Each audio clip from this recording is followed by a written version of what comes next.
Oui, merci. Êtes-vous certain de vouloir nous soumettre un rapport qui propose si peu pour la sécurité réelle des habitants de notre région ? Maintenant que le débat sur la police municipale et son armement ne fait plus la une des médias, la gratuité des TER pour les policiers municipaux apparaît pour ce qu'elle est, un gadget médiatique, une mesure pour exister en termes de communication. Passons aux autres points du rapport. Vous vous félicitez d'installer des caméras dans les gares et par ailleurs dans les communes de la région. En commission, on évoque avec fierté le vote de 135 dossiers d'aide à l'installation de caméras dans les communes.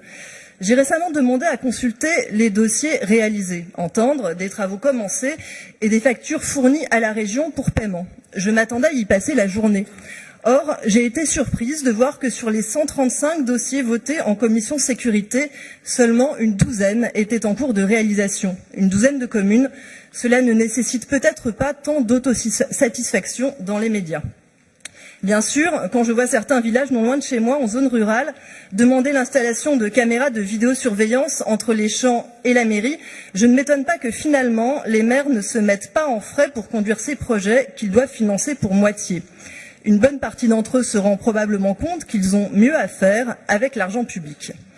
En passant, j'ai aussi noté que les autorisations ou les demandes d'autorisation à la préfecture ne figurent pas toujours dans les dossiers.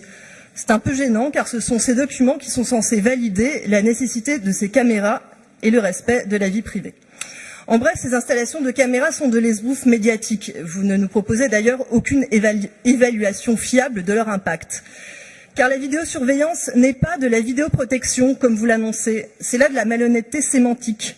Une caméra ne protège pas, dans de rares cas elle dissuade et permet d'élucider une affaire, elle ne réduit pas le nombre de victimes.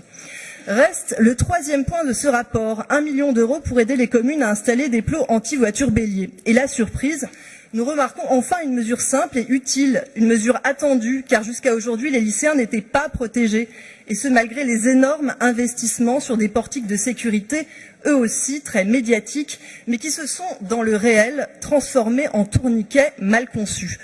Vous évoquiez ce matin le lycée d'Annemasse, qui vous aurait appelé à l'aide pour installer des soi-disant portiques. Il risque d'être déçu. Nous avons nous aussi de nombreux exemples de ces portiques qui ne fonctionnent pas ou ne répondent pas aux besoins. Rien qu'à Aubenas, il a fallu désincarcérer une personne qui s'y était coincée. Peu après sa mise en service, le tourniquet avait été scié puis réparé à grands frais. Il est maintenant hors service depuis 6 mois après avoir été saboté sous le regard des caméras sans qu'on puisse trouver le responsable. J'oubliais. Certains élèves avaient déjà trouvé le moyen de dupliquer les cartes d'accès pour un coût de 10 € sur Internet.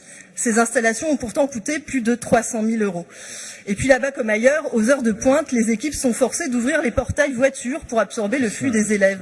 Cela les laisse totalement vulnérables à un véhicule mal intentionné. Alors avec ces plots, on retombe un peu les pieds sur terre. Nous espérons que le reste de la politique sécurité de la région pourra suivre le même chemin et nous demanderons un vote par division.